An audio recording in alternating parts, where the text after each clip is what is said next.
Quando eu penso em fazer uma casa solar passiva, uma casa que reage melhor com o clima, eu acabo olhando na internet e vejo que a quantidade de opções é bastante grande. Existem algumas casas que têm uma grande fachada para norte, né, ou se é o hemisfério norte para o sul, onde tem a maior insolação. Outras casas têm um pouco menor esta quantidade de captação, né. Às vezes vejo casas semi-enterradas, vejo casas modernas na Europa com alto isolamento, né, e com alguns equipamentos incorporados no sistema. E aí um dos questionamentos é que se é simplesmente possível tirar uma casa dessas de onde elas estão e simplesmente implantar aqui no Brasil. A resposta para essas perguntas eu vou passar nesse vídeo. Então a primeira coisa que nós vamos fazer é conhecer algumas ferramentas para nos auxiliar nesse desenho bioclimático. A primeira ferramenta, então, como os arquitetos provavelmente conhecem todos, não sei se os engenheiros civis também, mas é o gráfico de trajetória solar, que nos indica a posição do Sol conforme os meses do ano e as horas.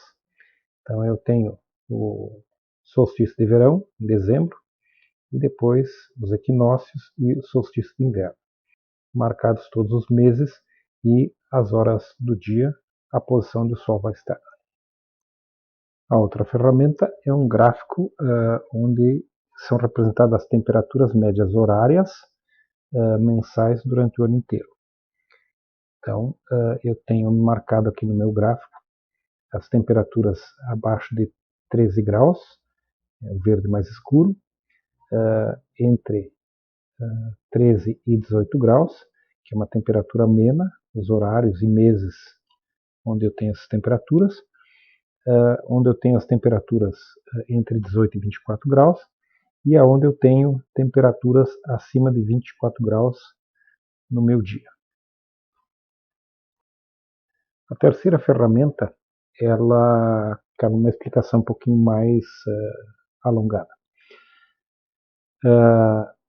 Quando eu tenho a radiação solar direta chegando na capa da minha atmosfera, eu vou ter um valor constante de 1.162 quilocalorias ou 1.350 watts por metro quadrado, e à medida que eu tenho que atravessar uma espessura maior de atmosfera, eu tenho mais perda na minha radiação direta. Então, à medida que eu tenho pontos onde eu tenho a mesma quantidade de atmosfera para atravessar, eu vou ter a mesma quantidade de radiação. Se eu juntar todos esses pontos, eu vou ter linhas de isoluminância energética, onde eu tenho a mesma quantidade de energia sendo transmitida para a minha superfície. Quando eu junto as três ferramentas, eu tenho um gráfico de trajetória solar, onde eu vejo as horas do dia onde eu tenho as temperaturas mais altas e onde eu tenho as linhas de isoluminância energética com as radiações diretas nas superfícies verticais. Eu já deixei essas linhas em BTUs por metro quadrado para que a gente tenha uma noção de proporção com equipamentos de ar-condicionado. Antes de explicar um pouco sobre a fachada norte, eu vou mostrar quais são os pontos que o pessoal geralmente nos ensina, que a inclinação do Sol no verão é muito alta, né? Que na verdade eles estão botando este ponto meio-dia de dezembro, e que no inverno o Sol entra mais baixo, eles só botam esse ponto no meio-dia de junho. Então, essa informação que muitas vezes a gente tem. Então, quando a gente analisa a fachada com todos esses aspectos, nós vemos que fica bem mais complexo. Então, se eu pegar, por exemplo, a insolação em dezembro na fachada norte, eu vou ter das 10 às 14 horas. Se eu pegar na novembro e fevereiro, eu vou ter insolação das 9 até as 15. Se eu pegar, por exemplo, aqui em maio, né, Eu vou começar às 7h30, e vou terminar aqui às 16h30. O que acontece? Por exemplo, se eu pegar meio-dia de dezembro, solstício de verão, eu vou ter temperatura mais alta que 24 graus e vou ter em torno de 400 BTUs por metro quadrado nesta fachada. Entretanto, se eu pegar em março, às 14 horas, eu vou ter temperatura acima de 24 graus e eu vou ter 1.200 BTUs por metro quadrado. Então eu estou um pouco mais fora do verão, mas eu ainda tenho temperaturas e uma situação mais crítica do que se eu tivesse a pino no verão. Em relação ao resto desta fachada, ou dessa orientação, nós vamos perceber que ela tem uma maior captação de calor no inverno. Então aqui chega a 2.200 BTUs ao meio-dia de maio, junho e julho. Então é uma fachada que me favorece captação de calor no inverno.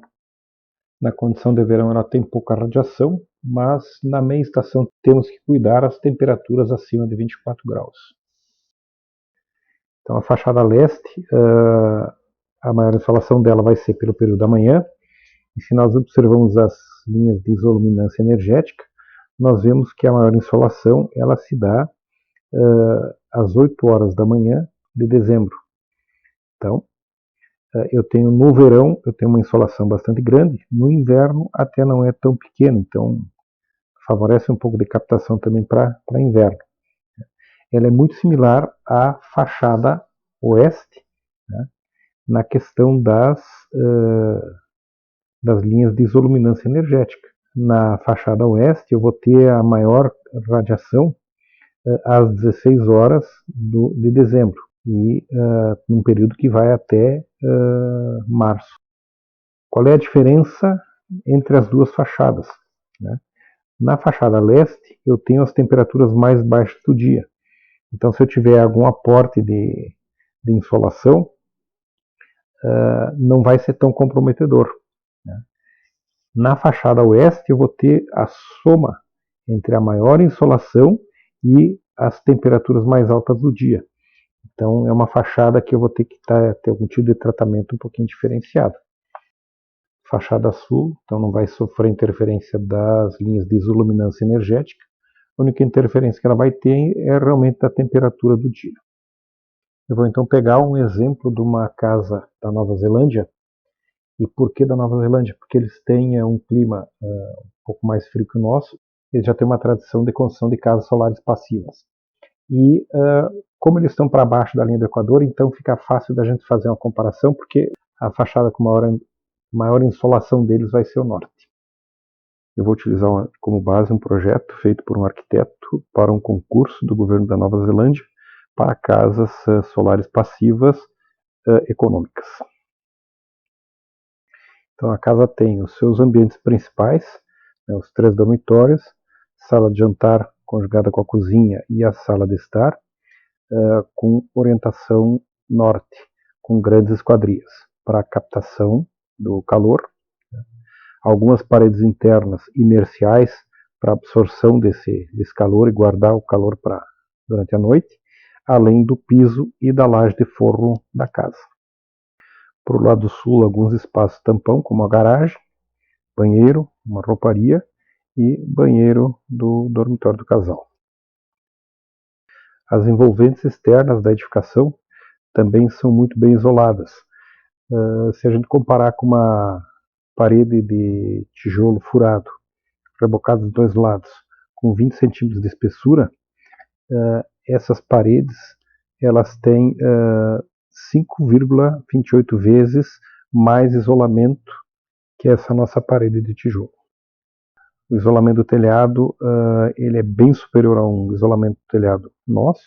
Se comparar com uma laje de 20 centímetros e telha de barro, esse telhado ele perde 8,28 vezes menos calor. Se eu vejo a perspectiva leste e norte da casa, eu percebo que as janelas não têm nenhuma proteção externa além dos beirais. O detalhe que eu posso observar é para o norte, o telhado mais alto, caindo para o sul. Então eu acabo tendo uma área menor de perdas de calor para o sul e uma área maior de captação para o lado norte. Quando a gente se questiona por que tem somente esta pequena proteção para verão, aí quando nós analisamos o clima, nós percebemos que as temperaturas sempre são muito baixas. Abaixo de 13 graus ou, na melhor das hipóteses, entre 13 e 18 graus. Apenas um pequeno período com temperatura agradável, entre 18 e 24 graus.